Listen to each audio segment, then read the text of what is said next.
The Roman Empire is the greatest success story and the most catastrophic failure in human history. And today we're covering the entire epic from a handful of mud huts on 7 hills to the moment the last emperor handed over his crown to barbarian invaders. But here's what will shock you most about this story. Rome didn't fall because of barbarian invasions or military defeats. The real reason the mightiest empire in history crumbled will completely change how you see power, politics, and the fragility of civilization itself. And by the end of this video, you'll understand why every modern nation studies Rome's rise and fall like their lives depend on it. Because honestly, they do. Let's start with something that sounds impossible. Around 750 BC, Rome was literally nothing, just a collection of primitive settlements on muddy hills in central Italy, surrounded by much more powerful neighbors who viewed these early Romans as barely civilized barbarians. The Etruscans to the north were building magnificent cities and trading across the Mediterranean. The Greeks had established colonies throughout southern Italy, with advanced art, philosophy, and technology. And Rome was herding sheep and farming in swamps. But here's where the Roman story gets its first twist. These early Romans had something their sophisticated neighbors lacked, something that would prove more powerful than all the art and philosophy in the world. They had an obsession with practical problem solving and an almost supernatural ability to learn from their enemies and adopt their best innovations. When the Etruscans conquered Rome around 600 BC, most conquered peoples would have simply accepted subjugation. The Romans studied their conquerors like scientists, absorbing their military tactics, their political structures, their religious practices, and their technologies. Then came the moment that changed everything. In 509 BC, the Romans expelled their Etruscan king and made a decision that seemed crazy at the time, but would reshape human civilization. Instead of choosing another king, they created something called a republic. 2 consuls would share power for 1 year only, advised by a senate of experienced leaders. No single person could accumulate too much power. It was revolutionary, and it worked. But the early Roman Republic faced a problem that should have destroyed it immediately. They were surrounded by enemies who vastly outnumbered them.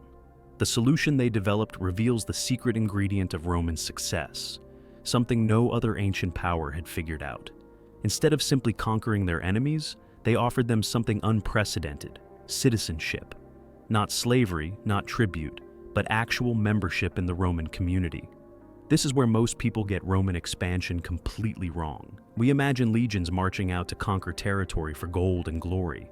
The reality was far more sophisticated and ultimately more powerful. Rome fought defensive wars against neighbors who threatened them. But when they won, they didn't just take land. They offered the defeated peoples Roman law, Roman protection, and eventually Roman citizenship. It was the world's first assimilation empire, and it was brilliant.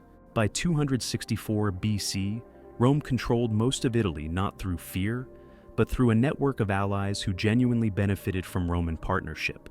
But then they faced their greatest test, one that would determine whether they remained a regional Italian power or became masters of the Mediterranean world. Carthage, the greatest naval empire of the ancient world, controlled trade routes across the Mediterranean and viewed Rome's growing influence as an existential threat. The 3 Punic Wars between Rome and Carthage were the closest thing the ancient world had to world wars, and they nearly destroyed Rome multiple times. During the Second Punic War, Hannibal, perhaps the greatest military genius in history, crossed the Alps with elephants and crushed Roman armies so completely that after the Battle of Cannae in 216 BC, Rome lost 70,000 men in a single day. Any other nation would have surrendered. Any other people would have sought peace. But here's what made Rome different, and this moment reveals the psychological foundation of their eventual empire. Instead of seeking peace, the Roman Senate issued a decree that the word peace could not even be spoken in their presence. They would rather see Rome destroyed than accept defeat. This wasn't just stubbornness, it was a cultural value system that viewed any compromise as weakness and any setback as a temporary obstacle to be overcome through sheer determination. The Romans developed what military historians call strategic depth thinking. While Hannibal was winning brilliant tactical victories in Italy, Roman armies were conquering Carthaginian territories in Spain and preparing to attack Carthage itself in North Africa. They were playing a longer game, and it worked. By 201 BC, Carthage was defeated, and Rome controlled the western Mediterranean. But victory brought unexpected consequences. Roman armies had seen the wealth of the eastern Mediterranean, the magnificent cities of Greece, the ancient treasures of Egypt, the spice routes from Asia. Roman soldiers returned home with stories of unimaginable riches, and Roman politicians began to see expansion not as defensive necessity, but as opportunity for personal enrichment. The republic that had been forged through defensive wars was about to become an aggressive imperial machine. Between 200 and 133 BC, Rome conquered the Greek kingdoms, absorbed much of Asia Minor, and established dominance over the eastern Mediterranean. But these conquests created internal problems that would eventually destroy the very republic that had made them possible. Successful generals returned to Rome with enormous personal wealth and armies loyal to them personally rather than to the state. The delicate balance of republican government began to crack under the weight of imperial success. The warning signs were everywhere. The Gracchi brothers, tribunes of the people, attempted to redistribute land to Rome's growing population of landless citizens, but they were murdered by conservative senators who viewed reform as revolution. Gaius Marius professionalized the Roman army, creating legions of career soldiers whose loyalty belonged to their commanders rather than the republic. Lucius Cornelius Sulla marched his legions on Rome itself, setting the precedent that military force could settle political disputes. But the man who would deliver the death blow to the Roman Republic seemed, at first, like its savior. Gaius Julius Caesar was everything Romans admired: brilliant, charismatic, militarily gifted, and seemingly devoted to Roman glory. His conquest of Gaul between 58 and 50 BC added enormous territory to Rome and made him fantastically wealthy. But it also gave him a veteran army that worshipped him and viewed him as their ticket to retirement bonuses and land grants. When the Senate ordered Caesar to disband his armies and return to Rome as a private citizen, he faced a choice that would determine the future of Western civilization. He could obey the law and risk prosecution by his political enemies, or he could cross the Rubicon River with his armies and march on Rome. On January 10th, 49 BC, Caesar made his decision. "The die is cast," he reportedly said, and civil war erupted. Caesar's victory in the Civil War marked the end of the Roman Republic, though few realized it at the time. Caesar was appointed dictator for life, but his assassination on March 15th, 44 BC, by senators who thought they were saving the Republic, only triggered more civil wars. The real winner was Caesar's adopted heir, Octavian, who would become Augustus, the first Roman emperor. Augustus's transformation of Rome from republic to empire was a masterpiece of political manipulation. He maintained the facade of republican government while concentrating real power in his own hands. The Senate still met, consuls were still elected, but Augustus controlled the armies, the treasury, and the loyalty of the people. He called himself first citizen rather than emperor, but everyone understood who really ruled Rome. What Augustus created was not just a new form of government, but a new model of civilization itself. The Roman Empire at its height under Trajan in 117 AD stretched from Scotland to the Sahara Desert, from the Atlantic Ocean to the Persian Gulf. It contained an estimated 65 million people speaking hundreds of languages, following dozens of religions, but all united under Roman law and Roman administration. The secret to Roman imperial success was standardization, combined with local flexibility. Roman law provided a common legal framework. Roman roads connected distant provinces, Roman currency facilitated trade, and Roman legions maintained order. But local communities could maintain their own customs, worship their own gods, and govern their own internal affairs as long as they acknowledged Roman supremacy and paid their taxes.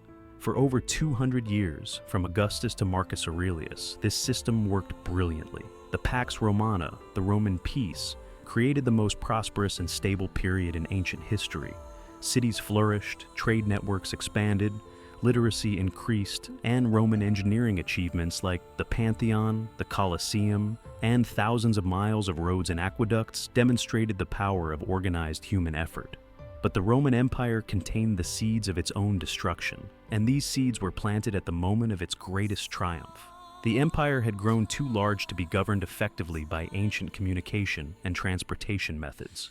Messages took months to travel from Rome to distant provinces, making rapid response to crises impossible. The army, which had once been made up of citizen soldiers fighting for their homeland, was increasingly composed of foreign mercenaries fighting for pay rather than patriotism. Most dangerously, the empire's economic model was fundamentally unsustainable. Roman prosperity depended on constant expansion to provide new sources of slaves, tribute, and plunder. When expansion stopped, the empire began consuming its own accumulated wealth. Heavy taxation to support the army and bureaucracy stifled economic growth, while inflation caused by debasing the currency to pay government expenses destroyed the savings of ordinary citizens. The crisis began in the 3rd century AD and nearly destroyed the empire entirely. Between 235 and 284 AD, 26 men claimed the title of emperor, and most died violent deaths. Barbarian tribes invaded across the Rhine and Danube frontiers, while Persian armies attacked in the east. Plague swept through overcrowded cities, trade networks collapsed, and entire provinces declared independence from Roman rule. The empire's recovery under Diocletian and Constantine was remarkable, but came at an enormous cost. Diocletian divided the empire into eastern and western halves, each ruled by its own emperor, making administration more efficient, but creating potential for civil war between the two halves. Constantine legalized Christianity and moved the imperial capital from Rome to Constantinople, fundamentally altering the empire's cultural and religious identity. But the most significant change was economic and social. The late Roman Empire became an increasingly rigid society where social mobility was restricted, occupations became hereditary, and the government controlled more and more aspects of daily life. The empire survived, but the dynamism and adaptability that had made Rome great were sacrificed to maintain stability and order. The barbarian invasions of the 4th and 5th centuries were not sudden catastrophic attacks, but gradual infiltrations of Germanic tribes seeking refuge from the Huns and other nomadic peoples. Many barbarians served in Roman armies, lived in Roman territories, and considered themselves Romans. The line between Roman and barbarian became increasingly blurred. When Alaric and his Visigothic army sacked Rome in 410 AD, it shocked the ancient world, but Rome had not been the real center of imperial power for over a century. The Western Roman Empire limped along for another 66 years, ruled by increasingly powerless emperors controlled by barbarian generals. The end came not with a dramatic battle, but with a quiet ceremony in 476 AD, when Odoacer, a Germanic chieftain, deposed the last Western Roman emperor, Romulus Augustulus, and sent the imperial regalia to Constantinople. But here's the remarkable truth about Rome's fall. The Eastern Roman Empire, later called the Byzantine Empire, continued for another 1,000 years until Constantinople fell to the Ottoman Turks in 1453 AD. The Roman Empire didn't die in 476. It transformed, adapted, and survived in a different form. Even in Western Europe, the Catholic Church preserved Roman law, Roman administrative practices, and Roman cultural traditions through the Middle Ages. The fall of Rome wasn't caused by barbarian invasions, moral decay, or lead poisoning, as popular theories suggest.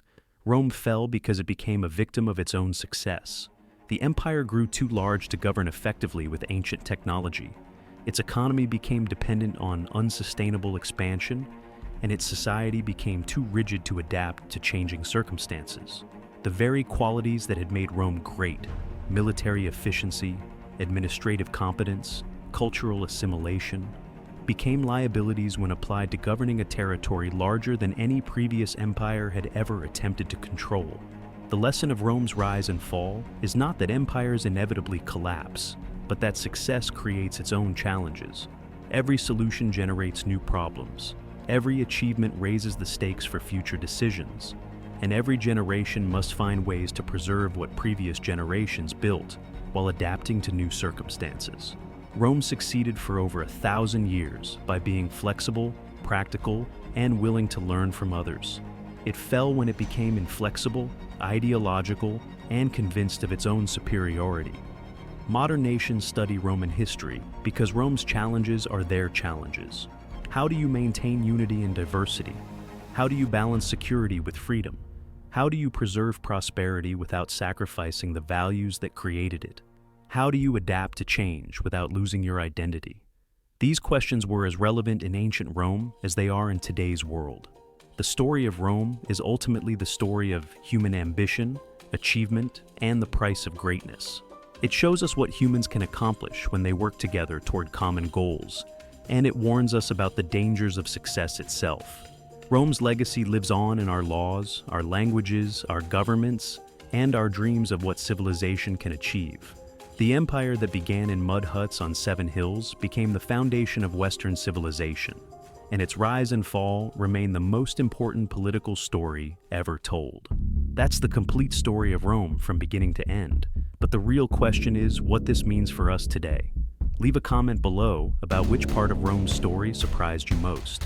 And don't forget to subscribe because next week we're exploring another civilization that changed the world forever.